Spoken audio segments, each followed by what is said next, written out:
Cette année, avec le thème « Suivons le chemin des droits ». Un focus est mis sur les droits humains pour éradiquer le VIH-Sida, ainsi que la protection des droits de tous, en particulier des populations les plus vulnérables. Pour rappeler les chiffres de l'épidémie, en Haïti, à ce jour, le nombre de personnes vivant avec le VIH en 2023 est estimé à 145 000 dans la population générale, avec une prévalence VIH estimée de 1,6%, l'épidémie est généralisée. Bien que le sida ne soit pas encore éradiqué en Haïti, depuis 2010, il y a eu une réduction de 34% de nouvelles infections à VIH et moins de personnes en meurent.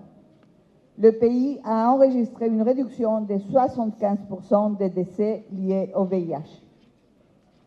On se réjouit qu'Haïti ait accompli des progrès remarquables dans un contexte extrêmement difficile en matière de riposte au VIH, et nous devons reconnaître que le pays progresse bien vers la réalisation des cibles 95-95-95 et la gestion de la co-infection tuberculose VIH. Avec des résultats importants, en Haïti, 87% des personnes vivant avec le VIH ont été diagnostiquées. 96% d'entre elles sont sous traitement et 85% des personnes sous traitement ont une charge virale supprimée. Les communautés en première ligne sont à l'origine des progrès réalisés dans la riposte au VIH en Haïti.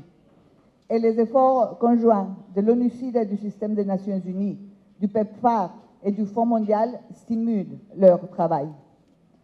Cependant, des défis immenses demeurent, car les enfants âgés de 0 à 14 ans accusent un retard considérable en ce qui concerne l'accès au dépistage, l'obtention du traitement nécessaire et l'attente de la suppression virale.